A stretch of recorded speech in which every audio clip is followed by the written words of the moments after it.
한번 이렇게 생각해 보면 어떨까요? 아주 극심한 묘목을 이렇게 당했잖아요. 뭐 사람이 비웃거나 멸시하거나 하여튼 어떤 치욕적인 일을 당해가지고 굉장히 모욕감을 이렇게 느꼈을 때 그때도 이렇게 전혀 감정이 흔들리지 않고 참을 수 있다는 것은 어떤 의미가 있는 것일까요? 이걸 잘 해석하고 잘 대처해야만 정말 이 사람이 마음에서 해탈하는 사람이 될 것인데요. 그래서 이거에 대해서 숙고를 좀 많이 해봐야 한다고 저는 생각합니다. 그래서 석가모니 부처님께서는 이렇게 어떤 이교도들이 와가지고 돌을 던지면서 막 쌍욕을 엄청 극심한 욕을 했는데, 그랬을 때 그 옆에 있던 제자가 자기 부처님한테 스승한테 욕을 한다고 건전 눈을 부라리면서 같이 대응하려고 하니까 부처님께서 말렸죠. 야, 너 어떻게 수행자라는 사람이 저 사람이 화낸다 그래가지고 같이 대응해가지고 패 죽일 것처럼 그렇게 행동을 하느냐. 그게 수행자의 태도인 것이냐. 너 한번 생각해봐라. 어떤 사람이 선물을 가지고 왔다. 근데 그 선물을 내가 받지 않고 그냥 놔두고 나는 받지 않았어, 전혀. 그럼 누구 것이냐, 그것이. 그럼 그 사람 거죠. 바로 그렇다. 그거 아무리 그 사람이 그렇게 화를 낸다 하더라도 내가 그걸 받지 않으면 아무것도 아니지 않느냐. 그럼 뭘 그렇게 화를 내고 그러느냐. 그러면서 또 말씀하셨어요. 인과를 명확하게 볼 수 있다는 것은 그건 이해력을 말하는 것이잖아요. 전생에서부터 저런 일이 벌어진 것은 분명히 이유가 있기 때문이지 그냥 저절로 우연히 일어나는 일은 하나도 없다는 거 아니겠습니까? 하다못해 위에서 나뭇잎이 하나 떨어지는 것도 다 인연이 있어서 떨어지고 상황이 맞게 떨어지는 거라는 거 아니겠습니까? 그런데 저 사람이 와서 나한테 저렇게 하는 것은 전생에서부터 어떤 이해관계가 있기 때문에 저런 현상이 일어나는 것이다. 그걸 명확히 볼 수 있다면 내가 그 전에 마음을 생각을 잘못했거나 말을 잘못했기 때문에 저 사람이 저런 일을 하는구나 라고 생각하면 화낼 일도 없고 너무나 당연하기 때문에 이렇게 생각한다는 것입니다.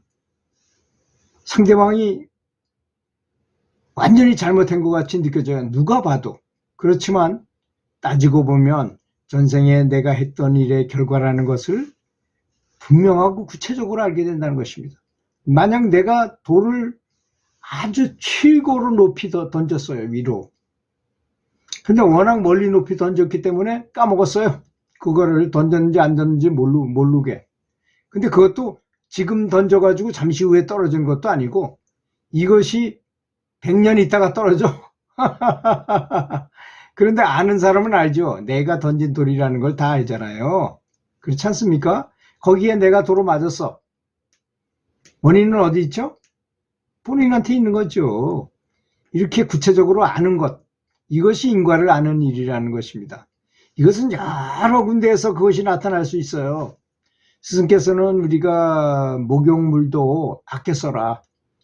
세수대에다 물을 받아가지고 식초를 넣어가지고 그것으로 깨끗하게 몸을 닦도록 해라. 물을 되도록 최대로 아끼고 일주일에 한 번만 비누로 깨끗하게 샤워를 하면 그분이 뭐 돈이 없으셔서 그런 말씀을 하시는 것이 아닙니다. 인과를 아는 사람은 그렇게 할 수밖에 없게 돼 있는 거라는 걸 알아야 됩니다. 뭐 저도 돈 많은 사람입니다. 그렇지만 저도 그렇게 실행하고 있거든요. 매일 새벽에 테니스 가서 치고 땀을 쫙 흘려도 되도록이면 이 세면기에다가 물을 받아가지고 거기다가 식초를 타서 싹 씻어내고 그리고 비누로 아주 깨끗이 닦으면요 너무나 정갈하고 개운한 느낌이 듭니다. 그런 것, 그래서 제가 여러 차례 말했잖아요. 그 깨달은 선지식들은 감히 콩나물 대가리 하나도 버릴 수가 없다. 콩나물 법문을 얘기했잖아요. 콩나물 대가리가 둥둥 떠오는 걸 보고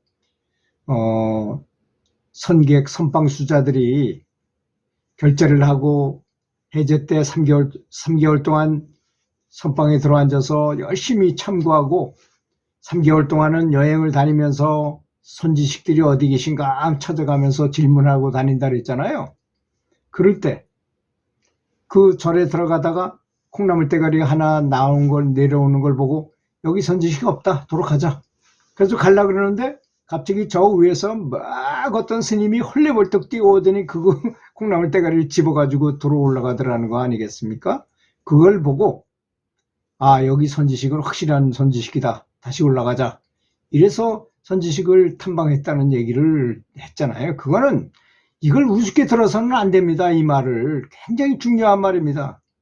아마 제 생각에는 아마 거기가에 그 좀 진보했다는 명상가들은 뭐 화찬란한 집에 살기를 원치도 않을 것이고 그렇게 삐까번쩍하는 차를 몰고 다니시지도 않을 것이고 그렇게 아름다운 옷을 비싼 옷을 입으려고 노력도 하지 않을 것입니다.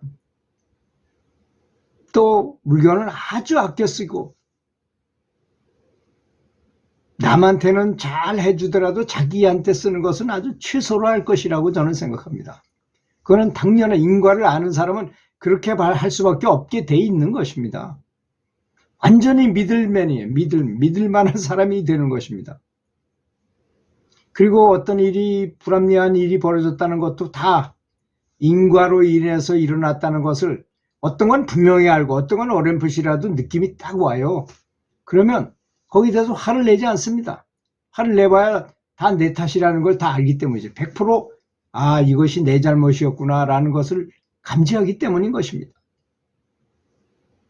또 다른 사람을 대할 때도 그걸 알기 때문에 아주 최대로 겸손하게 대하고 사람을 극존중하고 극존중하면 나도 그렇게 대접을 받는 법 아니겠습니까?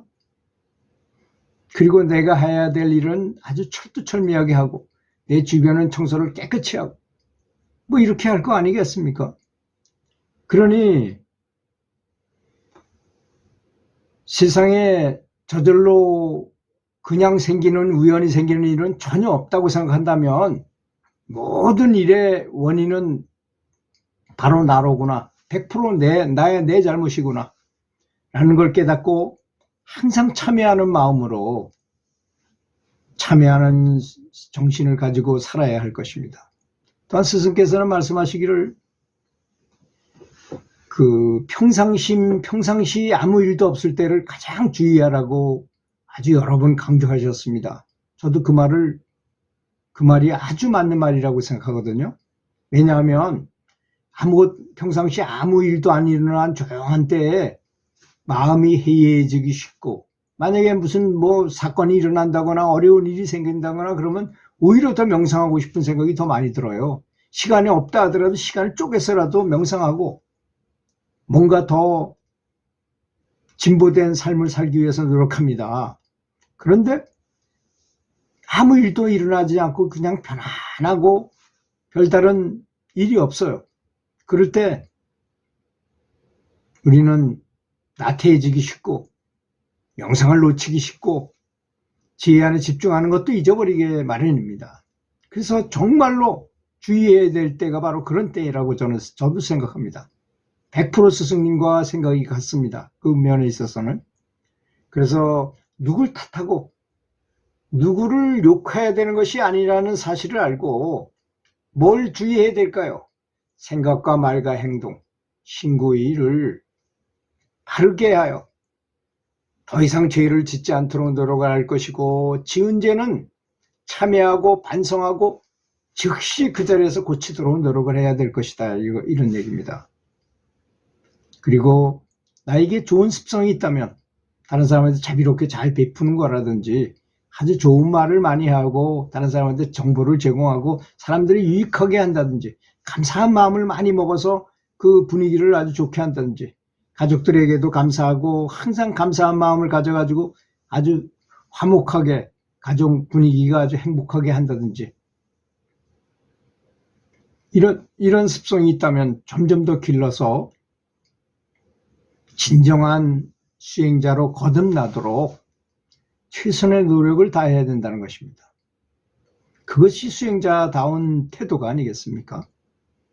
그래서 모욕을 참는다는 것, 인욕 수행은 반드시 해야 되는 수행임을, 우리는 주로 명상하면 지혜 안에 빛을 못 넣는 것만 그런 것만 진보라고 생각하고 있어요. 그렇게 생각한다면 진보는 반쪽의 수행밖에 안 돼요. 절대로 올라가지 못한다는 것입니다. 어느 경지 이상은 올라갈 수가 없어요. 그렇게 해서는 신구의 생각과 말과 행동이 따로 같이 항상 언행일치가 되도록 노력을 해야 된다는 것입니다. 그거는 전생에서부터 이어져 왔고, 주로 전생의 일 때문에 내가 고초를 당하는 것이니까 거기에 대한 참회도 하고 항상 더욱 더 열심히 노력한다면 모든 일이 잘 되리라고 믿습니다. 들어주셔서 감사합니다.